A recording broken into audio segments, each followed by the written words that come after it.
প্রিয় শিক্ষার্থী, আমরা এখন একটা সেটের অঙ্ক শিখব। যদি ফাংশন অফ এক্স ইকুয়াল এই হয়, তবে ফাংশন অফ 1/2 সমান কত?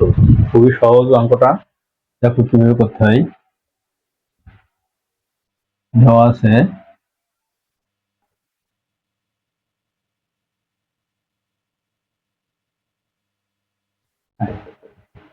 এখন এটা আমার বের করতে বলেছে 1/2 সমান। দেখো আমরা এক্স এর জায়গায় 1/2 লিখছি, তার মানে এখানে সব জায়গায় এক্স এর জায়গায় 1/2 লিখতে হবে। তো এটার পরে এই ছিল, এটার পরে এই ছিল, এটার সাথে আমাদের এরকম গুণ দিতে পারি। এই দেখো 1 এর পরে কিউব মানে 1ই হয়, আর 2 এর পরে 3 মানে 8 হয়, কারণ 2 3 বার গুণ। এটা 1 হয়, 2 2 বার গুণ, আর এটা উপরে উঠে যায়, সবসময় গুণ উপরে উঠে যায় এরকম যদি গুণ থাকে।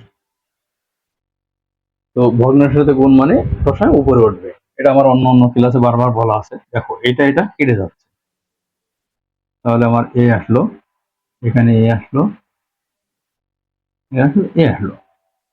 এখন এই যে দুইটা সিঙ্গেল আছে, এই সিঙ্গেল দুইটা আমি যোগ বিয়োগ করে দিতে পারি, না করলেও হবে। দেখো সেই ক্ষেত্রে আমার 5 থাকছে, -5 কেন? এটাই +1 ছিল, এটা -6, -6 থেকে +1 মাইনাস করে দিলাম। এখন আমরা কি করব, এরকম যদি ভগ্নাংশ আকারে থাকে এবং মাঝখানে প্লাস অথবা মাইনাস থাকে, তাহলে সবসময় লসাগু করতে হয়। তাহলে লসাগু কি হবে? 2 আর 8 এর লসাগু 8 হবে। যদি লসাগু না বোঝো, তাহলে আমার লসাগুর ক্লাসগুলো দেখবো, ক্লাস দেখে সহজে বুঝে নেবা। ঠিক আছে, শর্টকাট টেকনিক দেওয়া আছে। দেখো এই যে লসাগু আর হর যদি মিলে যায়, উপরটা বসে যায়। কেন? কারণ আমরা সবসময় লসাগুকে আমরা হর দিয়ে ভাগ করি, ভাগ করলে আমরা কি পাই? 1 পাই। এই যে এখানে এটা দিয়ে এটা ভাগ করলাম, 1 পাইলাম। এই 1 উপরের সাথে 1 এর সাথে গুণ করলে 1 হয়। তাহলে এবার আমরা কি দিয়ে ভাগ করবো? দেখো পরেরটা, এই এবার এটা 2 দিয়ে যদি আমরা ভাগ করি, তাহলে আমরা পাচ্ছি কত? 4। তখন এখানে 4 উপরের সাথে গুণ করে 3 এর 4 12। এভাবে আমার বারবার চলবে, ঠিক আছে। আর এটা নিচে কিছু নেই মানে কি, 1 আছে, 1 দিয়ে ভাগ করলে কি 8ই পাবো। এই জন্য 8 এর সাথে গুণ করে 5টা 40। এইভাবে আমাদের করতে হবে, ঠিক আছে, এভাবে আমাদের করতে হবে। তাহলে দেখো এটা এটা দুইটাই মাইনাস আছে, এটা প্লাস আছে, এটা বাদ।